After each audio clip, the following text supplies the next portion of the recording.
Hello YouTube friends, this is a Recovering Yankee, and I'm here to share with you what I'm eating tonight for my dinner, carnivore. I bet some of you can already guess what I'm going to eat. Part one, I made some eggs, and I put some turkey breast in the egg. I sauteed the turkey breast before I put them in the eggs. And liver, part one. Hold on. Beautiful scrambled eggs, beautiful turkey breast, beautiful liver. Now, when I get done with this, I make part two, which is going to be the beef. 3/4 of a pound of beef. Tonight, I got cubed chopsteaks. I think that's what they're called. Anyway, I'm going to show you those when I make them. As I was taught in the U.S. Navy during boot camp, take what you want, but eat what you take. The whole plate is gone. Excellent, excellent, excellent, excellent. Now you people who are my friends on YouTube get to see a surprise what I feed my dog on a daily basis, every day. I don't deviate from this diet that I give her. There's a secret ingredient I'm not adding now because I'm doing a parasite cleanse. But other than that, other than that special ingredient that I am not adding right now, I will show you what I give her on a regular daily basis every day. Hold on. 5 eggshells crushed up. Pumpkin seed, crushed, raw, unsalted pumpkin seeds. Carrots for filler. Diatomaceous earth with bentonite clay to get rid of toxins and also to kill parasites. Pumpkin seeds also kill parasites. Raw pumpkin seeds, unsalted. And that's a pound of burger. I give her 1/3 a pound of burger or so. Sometimes I give her more. And then I add water to it. That's it. I'll show you the secret ingredient, but I'm not adding that secret ingredient tonight. Hold on. Okay, the secret ingredient I can't name because I'm not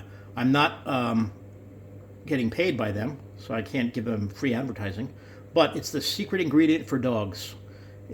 I can't tell you the name, but it rhymes with rhino. Okay, hold on. Now, there's everything in the bowl in a big stew. I got the meat in there, the carrots, the pumpkin seeds, and the diatomaceous earth, and obviously water in the eggshells. Now, I'm going to show you what I make her before I give her this food. I give her another kind of food. Hold on. Since this hamburger is refrigerated and it's cold, the whole meal is cold, so I let it warm up a little bit. First, I give her sweet potatoes. I take that sweet potato, I cut it up into slices, and I give it to her. While she's eating that, the hamburger meat is warming up inside the bowl, naturally warming to room temperature. So, I'll show you how I prepare this sweet potato. Okay, here's my dog waiting for her sweet potatoes. Sweet potato. Gosh, does she love sweet potatoes. She loves carrots and she loves sweet potatoes. Now, some people will say that sweet potatoes are no good for people. How can they be good for dogs? I call BS on that. Sweet potatoes are very good for people. They're not good for the carnivore diet, but they're good for people and they're good for animals. Plus, I have to give her some roughage. As you know, a carnivore diet person, a carnivore lifestyle person, eats a lot of meat. And you go to the store, you're going broke eating meat. Well, some of you are probably doing well and you don't have to worry about going broke eating meat, but I'm going broke eating meat. So, I don't have enough meat. I don't have enough money to buy a pound of meat for me every day and a pound of meat for her every day. So I give her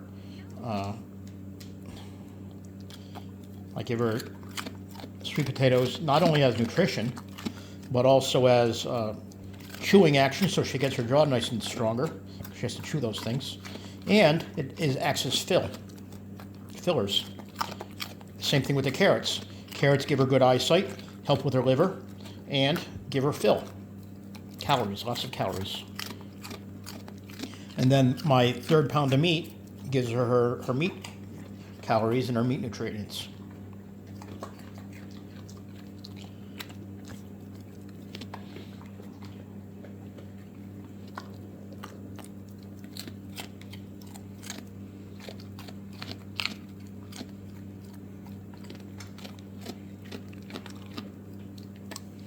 Now, occasionally when I'd go to Arby's to get some burgers or some roast beef, I'll give her the buns. So, I agree, the buns are no good for her. That type of carbohydrates is not good for my Spice Girl.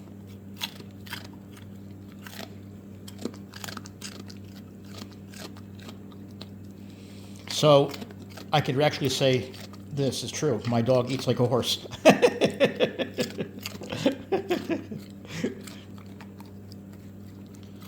I'll tell you what, she loves it. So, when I wait a half an hour after I finish feeding her these foods, the sweet potatoes, let that digest a bit for her, and then I make her food for her, or give her food to her, and you'll see how she gobbles that right down. You know, interestingly enough, before I started this diet, I didn't really like liver at all. Now I'm developing a taste for liver, and I actually like it. Prior to when I was on the starch solution diet, I didn't like sweet potatoes. Then I started eating sweet potatoes on the starch solution diet, and now I like sweet potatoes too. Of course, carnivore diet does not allow sweet potatoes, so I don't eat them anymore, but I still enjoy them. So here's her. I'm going to get ready to give her food now.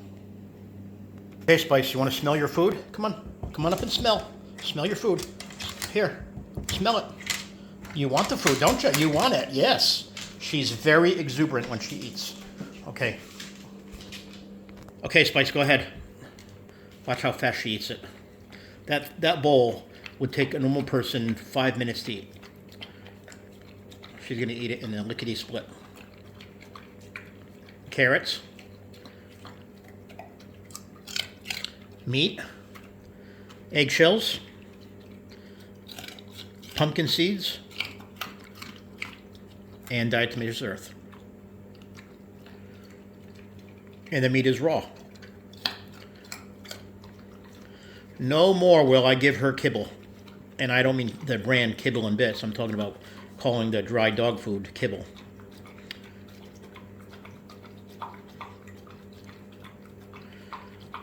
If some of you remember my videos when I was doing the rice diet, Spice Girl was so thin I couldn't believe it. And she was urinating every 15 minutes. Literally. Because she had, her belly was filled with stones.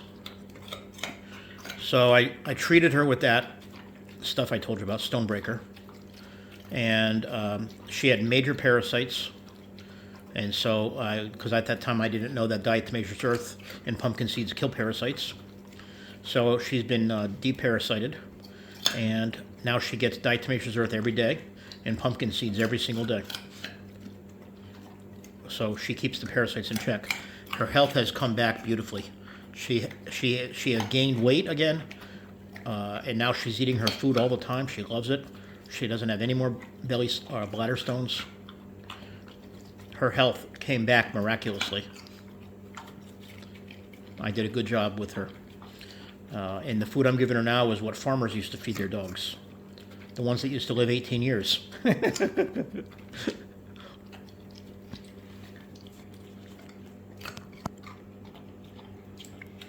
Okay, she's just about done now.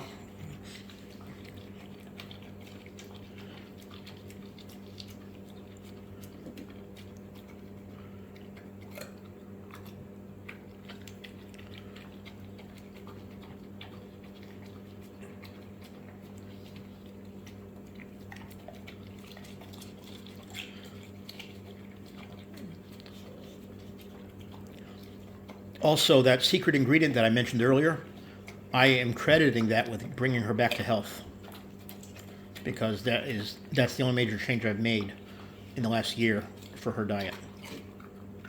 All these foods she's eating now, she's been eating them every day for a year. So I did a good job, and giving her that other food is a miracle. So I'm very happy with it. I'm going to contact them and see if they'll sponsor this channel so I can make some money.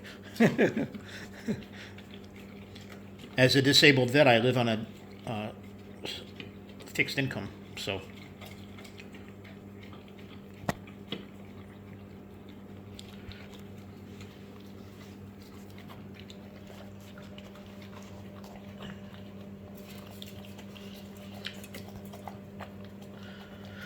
Okay, while she's eating that, I want to say something to you, folks. You know that I'm in a weight loss stall. It is kind of depressing to be in a weight loss stall. It makes you go into melancholy because of the fact that you are not gaining nor are you losing any weight. 246.8, which is exactly what I was a week and a half ago. I'm still that weight. But I'm not complaining. I'm not giving up. And I spoke to people that are YouTubers. I watched videos of professional YouTubers like Dr. Lauer or Thomas Lauer and Dr. Barry, Dr. Berg, etc. And there's others, Dr. Chafee. I've listened to their videos, I've watched their videos, and they talk about the ways you can end a weight loss stall, and they talk about what happens to your body when you think you're in a weight loss stall.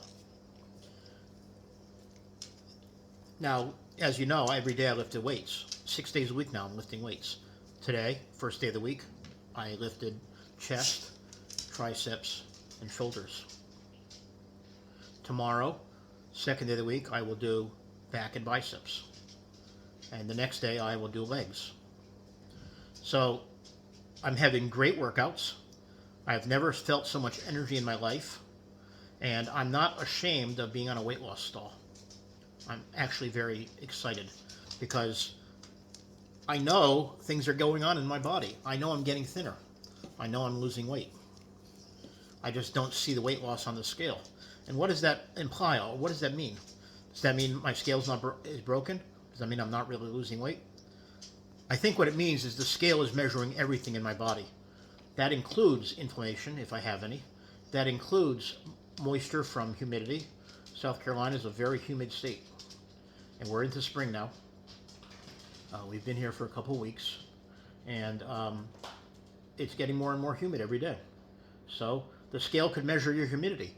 Also, if you weigh yourself in the morning one day and then in the afternoon the next day, guess what? You might have a change. Sometimes if you weigh yourself in the morning one day and then weigh yourself in the afternoon the same exact day, there'll be a major change. Sometimes you even gain weight. And you'll say, wait a minute, I didn't even eat anything. How could I gain weight? So it's just a relative number. I'm not going to let it disturb me. I'm not going to let the scale disturb me at all. I'm not going to get depressed over it. Okay? Don't you get depressed over it either. In fact, I recommend for everyone, stay away from the scale. Right, Spice? Right? Stay away from the scale. Don't go near the scale. Stay away. The scale is your worst enemy because why? It's not accurate. Number one, it's technology that is not necessarily accurate. Number two, I step on my scale. I have this thing on my scale where I'm supposed to be able to measure my fat content or fat percentage. Let's say I do the carnivore diet perfectly today and I have 40% body fat. That's not what it is now, but let's just say that's what it is for the sake of this discussion. Tomorrow, after exercising today and eating perfectly, I got 50% body fat. It doesn't make sense. So it's bad technology, and it's giving you a bad heart. It's giving a bad heart meaning melancholy, a bad heart meaning depression. I don't mean bad heart like boom boom boom boom. You know, the beating heart. That's not what I'm talking about. And you know that. Come on. But it gives you heartache and pain because you're not losing weight, or you think you're not losing weight. But in reality, I'm losing girth. I'm losing girth. So therefore, I must be losing weight. So who cares what the scale says? I'm not looking at it anymore. I'm sick of it. And because I'm lifting weights 6 days a week now, you can see how thin I'm getting. How I'm not quite as thin as I'd like to be. I still have a big basketball there, but I used to have one of those gym balls, the 72-centimeter balls in my belly. So at least I'm down to a basketball or at least maybe a soccer ball, okay? So listen, don't use the scale. Use your measurements of your clothing to determine how much weight you've lost, okay? Spice Girl wants to say goodbye. Bye-bye. Bye-bye. Okay, thank you for watching my videos. Please hit like and subscribe and share this with your friends. And don't lose courage. Just throw the scale away. You'll do better without it. Okay? Peace to you.